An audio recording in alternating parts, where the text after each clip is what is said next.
Hello my dear students, कैसे हो आप सब लोग। आशा करते हैं कि आप सभी लोग स्वस्थ और मस्त होंगे। आप सभी लोगों की पेपर की तैयारी अच्छे से चल रही होगी।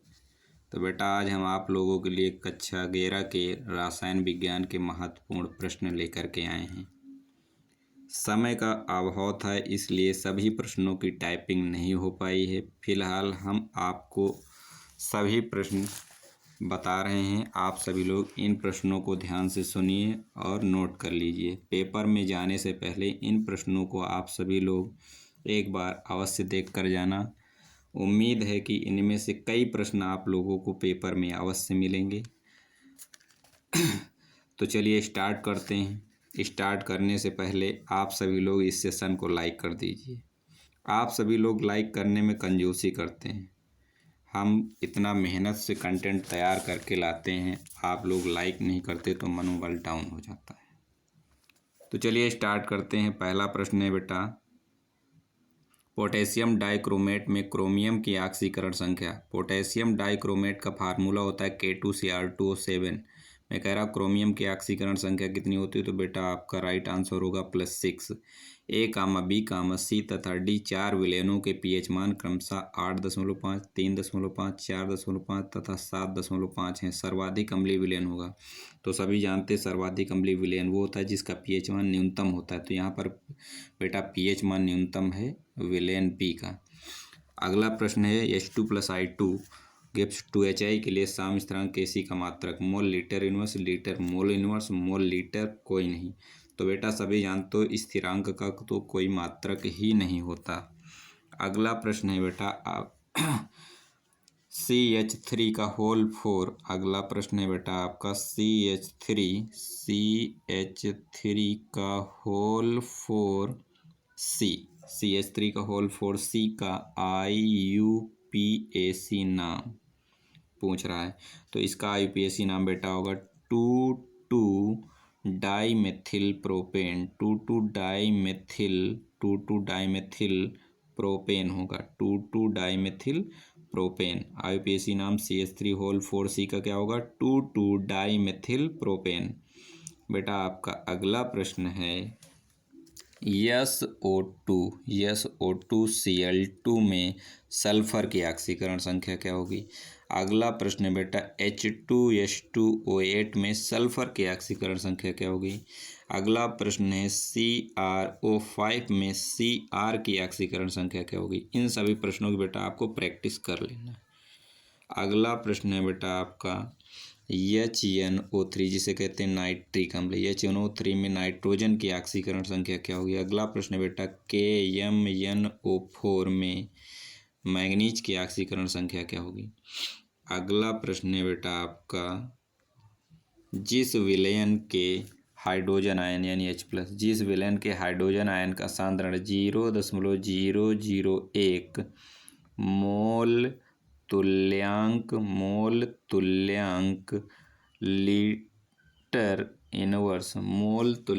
लीटर इनवर्स है, उसका पीएच मान क्या होगा? एक बार फिर से सुनिए। जिस विलयन के हाइड्रोजन आयन का सांद्रण 0.001 मोलल तुल्यांक लीटर इनवर्स है, उसका पीएच मान क्या होगा? बेटा आपका अगला प्रश्न है M/1000 HCl विलयन का पीएच मान क्या होगा? बेटा आपका अगला प्रश्न है ऑक्सीकरण संख्या तथा संयोजकता में अंतर लिखिए। ऑक्सीकरण संख्या तथा संयोजकता में अंतर लिखिए। बेटा आपका अगला प्रश्न है ऑक्सीकरण संख्या के आधार पर ऑक्सीकरण एवं अपचयन को उदाहरण सहित स्पष्ट कीजिए। ऑक्सीकरण संख्या के आधार पर ऑक्सीकरण व अपचयन को उदाहरण सहित स्पष्ट कीजिए। बेटा आपका अगला प्रश्न है MnO4। आपका अगला प्रश्न ऐसे लिखा है समीकरण MnO4 single minus plus C2O4 double minus plus H plus Gibbs बनेगा बेटा two plus plus CO2 plus H2O, आवाज़ आ रही होगी, प्लस H2O को आयन इलेक्ट्रॉन विधि द्वारा संतुलित करना है। इसको किससे? आयन इलेक्ट्रॉन विधि द्वारा। एक बार फिर सुनिए, MnO4 single minus plus C2O4 double minus plus H plus Gibbs Mn2 plus plus CO2 plus H2O को आयन इलेक्ट्रॉन विधि द्वारा संतुलित कीजिए। बेटा आपका अगला प्रश्न है K2Cr2O7 plus FeSO4 plus H2SO4 Gibbs बेटा बनेगा K2SO4 प्लस Cr2SO4 का होल थराइज प्लस Fe2SO4 का होल थराइज प्लस H2O को ऑक्सीकरण संख्या विधि द्वारा संतुलित कीजिए। एक बार फिर सुनिए, दिया है K2Cr2O7 plus FeSO4 plus H2SO4 Gibbs K2SO4 plus Cr2SO4 का होल थराइज प्लस Fe2SO4 का होल थराइज प्लस H2O को ऑक्सीकरण संख्या विधि द्वारा संतुलित कीजिए। बेटा आपका अगला प्रश्न है H2 plus I2 reversible to HI, H2 plus I2 reversible to HI के लिए H2 I2 तथा HI की सांद्रताएं साम्य अवस्था में क्रमशः 8 ग्राम H2 200 ग्राम I2 तथा 1620 ग्राम बेटा HI है, तो साम्य स्थिरांक Kc की गणना कीजिए। किसका? Kc की। एक बार फिर सुनिए, H2 plus I2 reversible to HI अभिक्रिया के लिए H2 I2 तथा HI की सांद्रता साम्य अवस्था में क्रमशः 8 ग्राम हाइड्रोजन, 200 ग्राम आयोडीन तथा 1620 ग्राम हाइड्रोजन आयोडाइड है, तो साम्य स्थिरांक Kc की गणना कीजिए। आपका अगला प्रश्न है बेटा, मोलरता व मोललता को परिभाषित कीजिए। मोललता व मोलरता को परिभाषित कीजिए। आपका अगला प्रश्न है बेटा, आधुनिक आवर्त सारणी की 4 विशेषताएं। कह रहा है आधुनिक आवर्त सारणी की 4 विशेषताएं लिखिए। आपका अगला प्रश्न है बेटा, पाउली हुंड व हाइजेनबर्ग की अनिश्चितता का सिद्धांत लिखिए। पाउली का सिद्धांत लिखना है, हुंड का सिद्धांत और हाइजेनबर्ग की अनिश्चितता का सिद्धांत, तीनों सिद्धांतों को आपको देख कर जाना है। और एक आपका दी ब्रॉगली समीकरण है, उसे देख लेना बेटा। अगला प्रश्न है, संकरण को परिभाषित कीजिए। किसको? संकरण को परिभाषित कीजिए। बेटा अच्छे से पढ़ाया था, इनको देख कर जाना। संकरण को परिभाषित कीजिए। आपका अगला प्रश्न है बेटा, उपसहसंयोजक आबंध के गुण व लक्षण लिखिए। उपसहसंयोजक आबंध के गुण व लक्षण लिखिए। अगला प्रश्न है, सिग्मा व पाई बंध को समझाइए। सिग्मा बेटा, सिग्मा व पाई बंध, सिग्मा व पाई बंध को समझाइए। सिग्मा व पाई बंध को समझाइए। अगला प्रश्न है, बायल व चार्ल्स का नियम लिखिए। बायल व चार्ल्स का नियम लिखिए। बायल व चार्ल्स का नियम लिखिए बेटा। अगला प्रश्न है आपका, लासा तेलिए के नियम से आप क्या समझते हैं? लासा तेलिए के नियम से आप क्या समझते हैं? अगला बेटा है, सम आयन प्रभाव क्या है? सम आयन प्रभाव क्या है? सम आयन प्रभाव क्या है?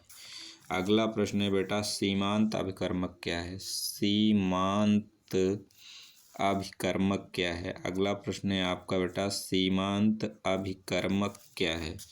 अगला प्रश्न है, सीमांत अभिकर्मक क्या है? अगला प्रश्न है बेटा आपका, एंट्रोपी को परिभाषित कीजिए। एंट्रोपी को परिभाषित कीजिए। एंट्रोपी को परिभाषित कीजिए। अगला प्रश्न है बेटा आपका, हाइड्रोजन बंध क्या है? हाइड्रोजन बंध को परिभाषित कीजिए। हाइड्रोजन बंध को परिभाषित कीजिए।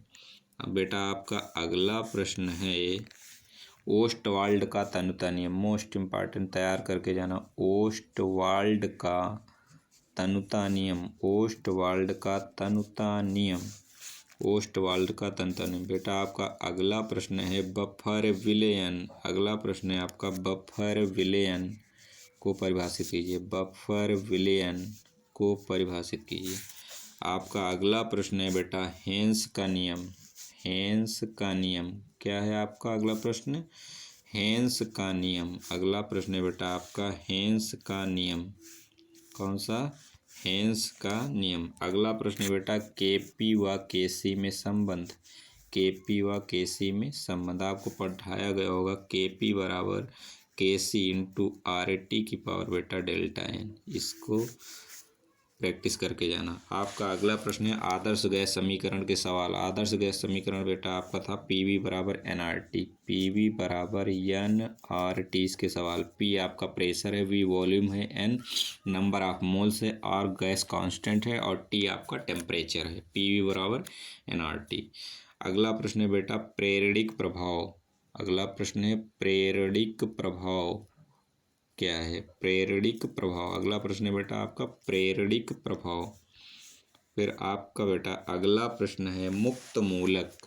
मुक्त मूलक, मुक्त मूलक कामा कार्बोकेटायन कामा कार्बोएनायन किसे कहते हैं?